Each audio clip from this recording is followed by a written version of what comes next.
दोस्तों, आपका UP Bihar success मंत्रा की क्लास में स्वागत है। दोस्तों, अगर हमारे चैनल को आपने सब्सक्राइब नहीं किया है तो आप प्लीज़ हमारे चैनल को सब्सक्राइब कर दीजिए और बेल आइकन को दबा दीजिए। दोस्तों, मैंने पहली क्लास संविधान का डाला हुआ था प्रस्तावना, और प्रस्तावना से संबंधित मैंने जो एग्जाम में क्वेश्चन आते हैं उसको भी मैंने डाला हुआ था।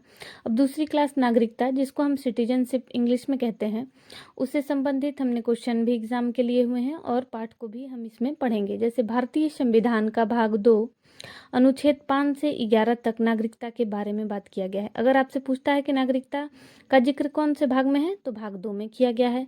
अनुच्छेद कहाँ से कहाँ तक है, तो अनुच्छेद 5 से लेकर 11 तक नागरिकता के बारे में बात किया गया। आइए हमारे साथ याद करते रहिए दोस्तों। भारत में ब्रिटेन के समान एकल नागरिकता का प्रावधान किया गया है। कैसा प्रावधान है, तो एकल नागरिकता का प्रावधान है। अनुच्छेद 11 के अंतर्गत संसद को नागरिकता के संबंध में विधि बनाने की शक्ति दी गई है। अब कह रहा है कि अगर कोई नागरिकता के संबंध में विधि बना सकता है तो वह है संसद। और यह बात किस अनुच्छेद में जिक्र किया गया है, तो अनुच्छेद 11 में जिक्र किया गया है, जिसके तहत संसद द्वारा भारतीय नागरिकता अधिनियम 1955 पारित किया गया। भारतीय नागरिकता 5 प्रकार से प्राप्त की जा सकती है। जैसे हम कैसे प्राप्त कर सकते हैं भारतीय नागरिकता को? जन्म से, वंश परंपरा से, पंजीकरण से, देशीकरण से, भूमि के अर्जन से। ठीक है, इन 5 तरीकों से हम भारतीय नागरिकता को ग्रहण कर सकते हैं दोस्तों। अब देखिए नागरिकता का अंत कैसे होता है, तो नागरिकता का अंत होता है किसी भारतीय नागरिक की नागरिकता का अंत निम्न 3 प्रकार से हो सकता है। अगर वह नागरिक किसी अन्य देश की नागरिकता ग्रहण कर लेता है तो भारत देश का नागरिक नहीं माना जाएगा।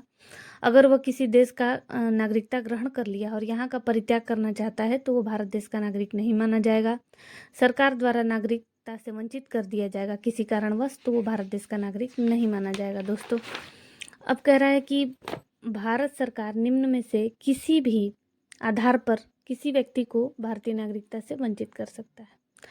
अब देखिए कारण क्या है उसमें, संविधान के प्रति अनिष्ठा दिखाने पर। अगर संविधान के प्रति आप अनिष्ठा दिखा रहे हैं तब, युद्ध काल में शत्रु की सहायता करने पर, गलत तरीके से अगर नागरिकता प्राप्त कर लिए हैं तब आपकी नागरिकता खत्म हो जाएगी, पंजीकरण या देशीकरण द्वारा नागरिकता प्राप्त करने के 5 वर्ष के भीतर किसी अन्य देश द्वारा 2 वर्ष की सजा पाने पर, किसी भारतीय स्त्री द्वारा, अगर कोई भारत की स्त्री है और विदेशी पुरुष से शादी कर लेती है तो उसकी नागरिकता खत्म मानी जाएगी, वंचित कर दिया जाएगा, लगातार 7 वर्ष तक भारत से बाहर रहने पर। अब अनुच्छेद 5 में बात किया गया है कि संविधान के प्रारंभ पर नागरिकता पर बात किया गया है। पाकिस्तान, अनुच्छेद 6वें में क्या कहा गया है कि पाकिस्तान से भारत को प्रव्रजन करने वाले कुछ व्यक्तियों के नागरिकता का अधिकार है। और अनुच्छेद 7 में क्या बात किया गया है, पाकिस्तान को प्रव्रजन करने वाले कुछ व्यक्तियों के नागरिकता के अधिकार के बारे में बात किया गया है।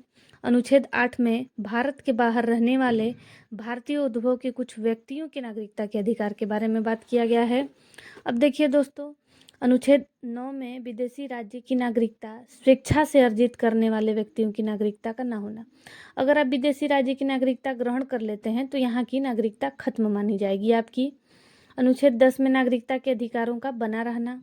अब संसद द्वारा नागरिकता के अधिकार का विधि द्वारा विनियमन किया जाना, किस तरह नागरिकता है क्या है, इसमें संसद किस प्रकार नागरिकता को लागू करेगा क्या करेगा, इसमें अनुच्छेद 11 में जिक्र किया गया है। अब दोस्तों हम नागरिकता संबंधित कुछ प्रश्न उत्तर हैं जो कि एग्जाम में आए हुए हैं, इंपॉर्टेंट क्वेश्चन, उसको देख लेते हैं। अनुच्छेद 5 से लेकर 11 तक का संबंध किससे है, तो किससे हमने बताया था, नागरिकता से है। भारतीय संविधान का भाग 2 किससे संबंधित है, तो किससे संबंधित है, नागरिकता से। भारतीय संविधान में नागरिकता के प्रावधान कब लागू किए गए थे, तो 1950 में।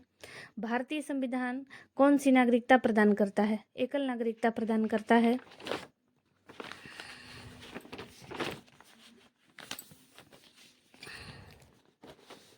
संसद को नागरिकता के संबंध में विधि बनाने का अधिकार किस अनुच्छेद के अंतर्गत दिया गया है, तो संसद नागरिकता के संबंध में विधि बना सकता है, अनुच्छेद 11। संसद द्वारा नागरिकता के संबंध में कौन सा अधिनियम पारित किया गया है, भारतीय नागरिकता अधिनियम 1955 पारित किया गया है। भारतीय नागरिकता कितने प्रकार से प्राप्त की जा सकती है, तो 5 प्रकार से दोस्तों हम लोग पढ़ें कि भारतीय नागरिकता 5 प्रकार से प्राप्त की जा सकती है। भारतीय नागरिकता किन प्रकारों से प्राप्त की जा सकती है, तो जन्म से, वंश परंपरा से, पंजीकरण से, देशीकरण से तथा क्षेत्र तथा भूमि विस्तार द्वारा। भारतीय नागरिकता का अंत किन प्रकारों से हो सकता है? तो किसी अन्य देश की नागरिकता वो ग्रहण कर लेता है, अगर नागरिकता स्वयं वो त्याग कर देता है, या सरकार द्वारा नागरिकता से वंचित कर दिया जाता है तो खत्म कर दिया जाएगा। किस अनुच्छेद के अंतर्गत संविधान के आरंभ में होने पर नागरिकता संबंधी प्रावधान दिया गया है? तो अनुच्छेद 5 है। किस अनुच्छेद में यह प्रावधान किया गया है कि किसी विदेशी राज्य की नागरिकता स्वेच्छा ग्रहण करने पर भारतीय नागरिकता स्वतः समाप्त हो जाएगी? तो अनुच्छेद 9 है। अनुच्छेद 11 के अंतर्गत नागरिकता के संबंध में विधि बनाने की शक्ति किसे प्रदान की गई है? तो संसद को प्रदान की गई है। दोस्तों, यहाँ हमारा क्वेश्चन आंसर समाप्त होता है। नागरिकता संबंधी जितने भी प्रश्न हम एग्जाम में आए हुए थे मैंने उसे पढ़ा दिया है। आप लोग इसको ज़रूर देखिए और हमारे चैनल को सब्सक्राइब कीजिए।